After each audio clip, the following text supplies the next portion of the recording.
16 января 1920 года в Кремле прямым проводом было получено экстренное сообщение. Москва, Кремль, Ленину. В Стерлитамаке производятся массовые аресты коммунистов.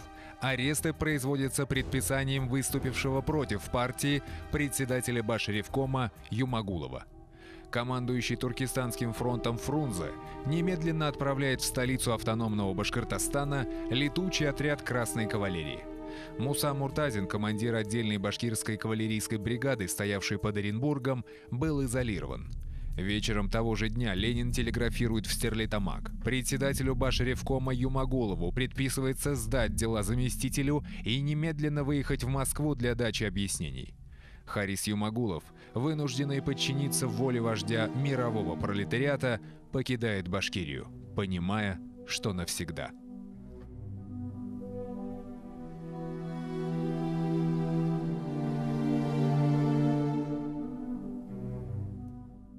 Итак, что же произошло? Почти год назад, в феврале 1919 года, башкирское правительство перешло на сторону советской власти. После было подписано соглашение о советской автономии Башкирии. Почему же тогда возник этот конфликт, едва не вылившийся в открытое вооруженное столкновение? И в чем вина Хариса Юмагулова, коль скоро его призвал к ответу сам Ленин? Чтобы ответить на эти вопросы, нужно вернуться в 1917 год. Харис Юмагулович Юмагулов родился в 1891 году. Место рождения – деревня Хасаново, Емельевской волости Пугачевского уезда Самарской губернии. В 1919 году, когда был составлен этот формулярный список личного состава военно-революционного комитета Башкирской Советской Республики, Юмагулов был уже женат. На иждивении находились сын, няня и вестовой. Образовательный ценз. Закончил начальное, а затем реальное училище. В 1914-1916 годах учился в Московском сельскохозяйственном институте. Он был из состоятельной семьи. Кстати, он односельчанин. Вот нашей известной писательницы Хади Давлетшиной. И его отец даже стал, ну так обычно говорят, прототипом ее романа «Иргиз», ну он там бай был, не Язгол. Это речь идет о его отце. И он, безусловно, его отец был состоятельным человеком. И поэтому и сын Харис получил приличное образование. Юмагулов включается в революционное движение на фронте. После февральской революции 1917 года в звании прапорщика и в должности полуротного командира Юмагулов начинает политическую карьеру в солдатских комитетах. Вступает в партию большевиков. Это, однако, не мешает ему принять активное участие в работе первого всебашкирского Курултая и даже быть избранным в состав Национального совета Шура, руководящего органа башкирского движения, а затем стать членом предпарламента. Башкирское движение тогда публично декларировало свою надклассовую сущность, отражая все оттенки политического спектра России. Ахмед Заки Валидов в своих воспоминаниях писал: «В то время мы были за общий литературный язык для башкир и татар, а Харис Юмагулов придерживался мнения, что башкиры должны иметь свой литературный язык. В Оренбурге в дни первого башкирского Курултая в 1917 году он и его единомышленники вышли на демонстрацию с флагами, лозунги на которых были написаны на башкирском языке. Когда в апреле 1918 года мы начали борьбу с советами, они остались на стороне красных. Харис тогда записался в партию коммунистов». Юмагулов действительно оказывается в рядах так называемых национал-коммунистов. Еще до октября 1917 года Юмагулов работает в Казанском и Оренбургском советах, где сближается с видным татарским революционером Мирсаидом Султангалиевым. Народный комиссариат был образован на следующий день после Октябрьского переворота. Он включал в себя польский, еврейский, армянский, латышский, украинский, мусульманский и другие отделы. Главой наркомнатца был назначен Сталин. Выделившийся из мусульманского отдела татаро-башкирский комиссариат возглавил казанский коммунист Мулланур Вахитов. Они выдвинули идею совместной татаро-башкирской республики. Вот когда Сталин подписывал вот это положение о татаро-башкирской республике, здесь было заигрывание такое, понимаете? Инициатором создания такой республики был Сталин, который непосредственно курировал национальный вопрос в Советской России. Таким образом, он хотел, с одной стороны, подавить своих политических противников в части национальных дел на территории России. С другой стороны, хотел, в общем-то, что называется, сверху навязать национальным регионам модель так называемой социалистической национальной республики. Помимо Вахитова и Султангалиева во главе комиссариата стояли татарский писатель Галимджан Ибрагимов и член Башкирского совета Шура Шариф Манатов. И вот в их компании оказывается и Харис Юмагулов. В этот период времени он обитает в Казани, а затем в Москве. Ход большевиков был сильным, но запоздалым для башкир, так как башкирское движение к этому времени уже успело провозгласить автономию, поссориться с советами и приступить к реализации своей республики в стане белых. Напротив, для татарских масс, дисперсно рассеянных по всей территории России, идея автономии вообще была непонятна. Они были безучастны к идее татаро-башкирской Советской Республики, как были безучастны до этого к судьбе штата Идель-Урал. Таким образом, для первых идея татаро-башкирской республики была уже пройденным этапом, для вторых – одеждой на вырост. В связи с тем, что модель татаро-башкирской республики не была согласована, скажем так, с ведущими национальными деятелями, как на территории Татарстана, так и на территории Башкортостана, эта идея в конце концов провалилась. Потому что, в общем-то, политика, что называется, навязывание собственной политической модели в первые годы советской власти, она себя не оправдывала. Именно отсутствие социальной базы делало позиции национал-коммунистов довольно шаткими. Поэтому их действия носили верхушечный, декларативный характер. Напротив, знамя башкирского автономизма сразу же было подхвачено мощным народным движением. В феврале 1919 года башкирское правительство и башкирские войска переходят на сторону Советов. Резиденция Башревкома в это время находится в Саранске, так как территория Башкортостана в результате весеннего наступления Колчака оказалась под властью белых. И как только башкирское правительство и войска в силу целого ряда причин в феврале 19 года перешли на сторону Советов, он мгновенно, когда оказался в гуще событий. Ахмед Заки Валидов пишет в своих воспоминаниях. «Сталин направил его к нам в Саранск в качестве представителя ЦК. Прибыв в Саранск, Харис шутил: «Москва прислала меня послом в мой собственный дом», ибо он в своем национальном патриотизме даже среди нас занимал ведущее место. Юмагулов был едва ли не единственным коммунистом из числа башкир. Именно поэтому выбор центральной власти пал именно на него. Юмагулов не возражал. Согласно телеграмме товарища Сталина, я вхожу представителем в ЦИК в Башкирский военно-революционный комитет. Валидов поддержал новую кандидатуру, увидев в Юмагулове не менее горячего поборника башкирской автономии, чем был сам. Башкирская республика существует, но только на бумаге. Органы власти, учреждения, промышленные предприятия на ее территории до сих пор находятся в руках государственных структур соседних губерний. Ведь территория так называемой Малой Башкирии до революции в административном отношении подчинялась им. Теперь вновь образованный субъект Российской Республики требовал передать управление своей территорией в его собственные руки.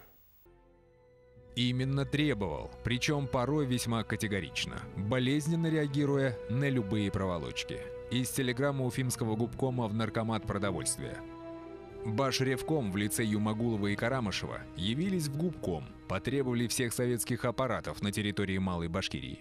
Еще ранее Губревкомом была получена телеграмма от Башревкома, требующая отзыва с этой территории всех агентов Гупродкома и сдачи всех продовольственных заготовок в распоряжении башкирского правительства. Поведение Башревкома некорректное. Они указывают, что будто советское правительство грабит башкир. Башревком отмечал, что в Белебее стоит отряд башкирского войска в 12 тысяч человек. Советское правительство грабит башкир. Подумайте только. И кто это говорит? Коммунист с 1917 года. Видимо, положение дел действительно было хуже некуда, если из уст еще недавно рьяного большевика льются такие контрреволюционные речи. Слова Юмагулова распространяются со скоростью слухов, обрастает новыми подробностями, и вот член Реввоенсовета Смирнов передает в Москву. Юмагулов и Карамышев в бытность свою в Уфе заявили Уфимскому ревкому, что если советская Россия не удовлетворит требования башкир, то башкиры могут это получить вооруженной силой, что советская Башкирия немедленно выставит против советской России 13 тысяч войск. Уфимские и оренбургские коммунисты рукоплещут, говорят в Москве, мол, видите, с какими печенегами нам приходится иметь дело. Однако Юмагулову понять можно. Население республики, разоренной войной, фронт 6 раз прокатывался по территории Башкирии, находится на грани голодной смерти. А продовольственные отряды из Уфы и Оренбурга продолжают производить реквизицию хлеба и другой сельхозпродукции. Первое, что сделает Юмагуловский Башревком, когда полнота власти будет у него в руках, фактически отменит продразверстку и ведет свободную торговлю. Продразверстка – это бесчеловечная, людоедская мера советского правительства. У крестьян отбиралась большая часть продовольствия, оставлялся лишь так называемый прожиточный минимум. Но кто скажет, как вычислялся этот самый минимум, если в наши дни он явно не дотягивает до реальных потребностей человека? То что говорить об этой норме в 1919 году? Итогом продразверстки станет страшный голод 1920 года в Урало-Поволжье. Отмена продразверстки и введение свободной торговли, ставшей знаковыми чертами экономической политики Башревкома, спасает от вымирания сотни тысяч жителей республики. И кто принимал эти откровенно контрреволюционные по своей сути меры? Большевик Юмагулов. Итак, кто же перед нами? Коммунист-ленинец или махровый буржуа? Этот же вопрос задавали себе уфимские и оренбургские товарищи, но пока ничего не могли с ним поделать. 26 августа 1919 года Башревком принимает приказ номер 1, появление которого прозвучало как гром среди ясного неба. Сего числа Башкирский военно-революционный комитет вступил в непосредственное управление Башкирской Советской Республикой. Все граждане и учреждения в пределах БСР с сего числа подчиняются непосредственно Башревкому. Все учреждения и служащие в них должны оставаться на своих местах и продолжать свою работу. Виновные в приостановлении работ будут предаваться военно-революционному трибуналу БСР. Затем последовало воззвание к населению, в котором наряду с призывом приложить все силы к поднятию благосостояния республики декларировался принцип интернационализма в качестве фундамента государственного строительства. Идите и работайте во всех органах Советской Башкирии. В ней нет различия между нациями. И русский, и татарин, и башкирин, и чувашин, и мартвин, и прочие. Все они являются равными сынами Башкирии. И все они участвуют на равных правах в управлении Советской Башкирией. Председатель военно-революционного комитета БСР Юмагулов. Однако губернские власти Уфы и Оренбурга не торопились передавать властные полномочия над Башкирией и всячески препятствовали осуществлению автономии. Они нашли поддержку в лице председателя ВЦИК Михаила Калинина, который специальным постановлением приостановил действие приказа номер 1, принятого Башревкомом. Юмагулов в отчаянии телеграфирует Калинину. Аннулирование данного приказа равносильно уничтожению советской Башкирии, так как большинство населения своей истинной властью считает только Башревком. Отношение к башкирской автономии наиболее ярко проявилось в речи Калинина на закрытом заседании Оренбургского партактива, ставшей своеобразным кредо сторонников нигилистического отношения к самоопределению народов России. Автономия Башкортостана – буф для восточных народов. Мы башкирам не верим, гоним их солдат под Питер. Однако башкирские лидеры соглашение с центральной властью принимали за чистую монету и не хотели поступаться завоеванными правами. 3 сентября Юмагулов отбывает в Москву, чтобы участвовать в работе комиссии по башкирскому вопросу в составе Сталина, Каменева и Владимирского. Решение комиссии повергло губернских национал-нигилистов в полное уныние. Юмагулов добился-таки своего. Приказ номер 1 не только не отменен большевистскими вождями, но и признан действительным. Юмагулов вышел победителем в этом изнуряющем перетягивании одеяла властных полномочий и отстоял не просто экономическую самостоятельность республики, но и само право на существование. Постановление в ЦИК 15 сентября 1919 года. Оставляя приказ Башревкома БСР номер 1 от 26 августа в силе, в ЦИК предписывает Оренбургскому, Уфимскому, Пермскому, Екатеринбургскому, Челябинскому и Самарскому губернским властям не распространять в дальнейшем свои действия на территорию Башкирии. Важнейший вопрос 1919 и последующих годов, продовольственный, также был решен с учетом позиции Башревкома. Народный комиссар продовольствия БСР назначается по соглашению Башревкома и Наркомата продовольствия РСФСР. Башревком был в полном смысле кочующим правительством, двигавшимся вслед за линией фронта. Поэтому средства, перечисляемые центром, выдавались через губернские или уездные банки, подконтрольные местным большевикам. Пользуясь стесненным положением башкирского правительства, они творят произвол. Юмагулов жалуется в Наркомат финансов. Из высланных центром 25 миллионов до Башревкома дошло только 10. 10 миллионов задержала Уфа, 5 – Стерлитамак. Если впредь будут чиниться тормозы, Башревкому совершенно нельзя будет работать. И вот, наконец, вопрос урегулирован. Снабжение всевозможными предметами БСР производится непосредственно из центра. Безусловно, это его заслуга. В Москве, наверное, прислушивались к его мнению, потому что там знали, что он изначально еще в 1917 году стал членом партии большевиков, что участвовал в установлении советской власти, потому что он ничем себя как бы не запятнал в глазах вот этой Москвы, центра. Они, наверное, думали, вот это единственный коммунист, ему можно доверять. Если он пришел вот с такой проблемой, надо пойти навстречу. На радостях от достигнутой победы Юмагулов распространяет восторженное обращение к башкирским войскам Южного фронта. Полнота власти в БСР принадлежит целиком Башревкому. Таким образом, товарищи, наконец-то Башкирия стала полноправной автономной республикой, советской, красной, башкирской республикой. Но радость Юмагулова была преждевременной. Не из того теста были слеплены большевики, чтобы при первой же неудаче складывать оружие. На упомянутом выше закрытом заседании Оренбургского партактива 20 сентября 1919 года Калинин озвучил готовый алгоритм действий. Попытка Оренбургского губкома РКПБ создать башкирский партийный центр крайне важна. И нужно, чтобы она дала реальные результаты. Нам надо играть в их автономию, повсюду пролезать к ним и коммунизмом парализовать корни и остальные вредные стороны. К январю нового 1919 года пресловутый башкирский партийный центр, который должен был сыграть роль пятой колонны в устранении валидовцев от власти, был создан.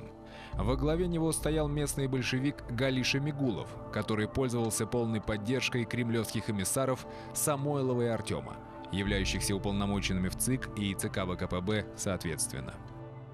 Будучи председателем Башревкома, он очень твердо вел линию на выполнение вот основных положений соглашения. То есть за самостоятельность экономической и политической Башкирской автономной республики. И на этой почве, конечно, были большие противоречия Башкирским областным комитетом партии. Антагонизм между Башревкомом и недавно образованным башкирским обкомом партии, превратившимся в гнездо антиюмагуловской оппозиции, достиг критической отметки и обязательно должен был вылиться в открытый конфликт. Нужен был только внешний повод, и он нашелся. На заседании 12 января 1920 года Башревком принял решение об организации отдела внешних сношений, целью которого было, согласно положению, сношение с федеративными советскими республиками, входящими в состав РСФСР по всем вопросам взаимоотношений.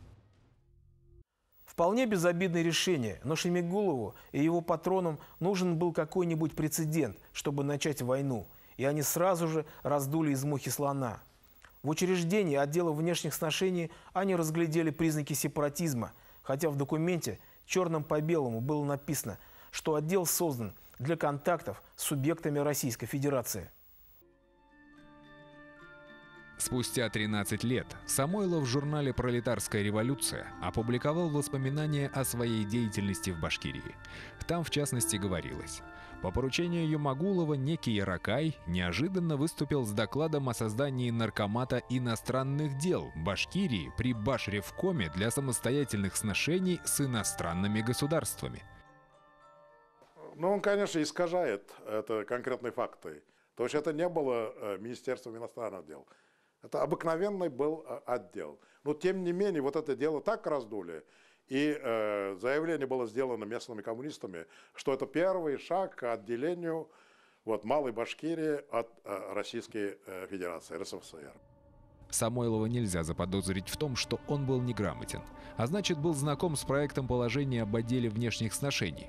Выходит, он и спустя 13 лет сознательно лгал.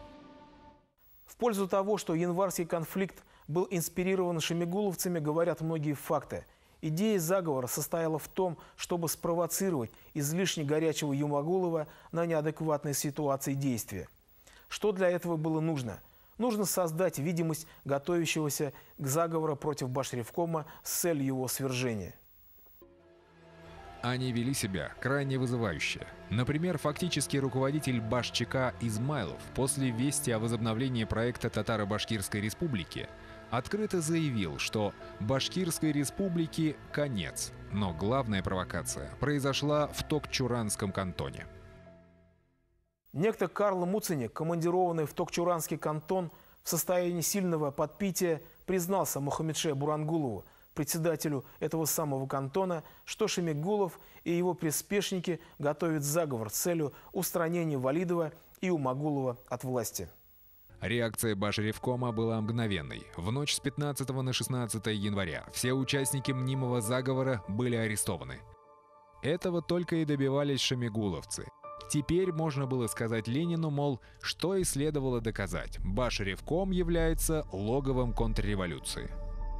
Словом, Юмагулов угодил в капкан, в который его точно зверя загоняли опытные провокаторы. На следующий день пришла телеграмма Ленина с требованием явиться Юмагулову в Москву для дачи объяснений. В марте 1920 года в Уфу прибыл сам Лев Троцкий. Вопреки ожиданиям местных большевиков, он встает на сторону Башревкома и критикует Самойлова. Личный представитель Ленина в Башкирии Тимофей Сидельников также считает, что первопричиной январского конфликта были московские эмиссары. Башкирию в начале года поставил на дыбы ласковый теленок товарищ Артем своей мелкотравчатой и плоскодонной политикой вместе с почти полной деловой невменяемостью. Но дело уже сделано, и о возврате Юмагулова обратно не могло быть и речи. Вслед за Юмагуловым в Москву был отозван и Валидов. Башкирия лишилась сразу двух своих главных вождей, возглавлявших республику в самый отчаянный период ее истории. Вот когда Заки Валиди оказался в Средней Азии, первоначально он ведь с ним там находился. И Заки Валиди пишет, что он уговаривал его, что вместе с ним быть до конца, эмигрировать за рубеж, но он отказался, он вернулся к себе на родину. Имя Валидова еще долго будет греметь в связи с его участием в басмаческом движении против Советов. Что касается Юмагулова, то его следы теряются в гуще многомиллионного мегаполиса. О его последних годах почти ничего не известно. Однако плоды его деятельности не пропали в туне. Он подготовил почву для нового поколения борцов за народное дело. За его плечами взрастала фигура Мулаяна Халикова, перехватившего эстафету движения за автономный Башкортостан и федеративную Россию. Судьба Юмагулова является ярким примером несгибаемости человеческого духа и горячей любви к своей родине, которую не смог затуманить дурман большевизма. Среди архивных документов имеется неизвестно кем составленная запись. Последнее место работы Юмагулова – наркомат совхозов РСФСР с 1920 по 1937 год. Репрессирован 2 ноября 1937 года, умер 20 июля 1940 года.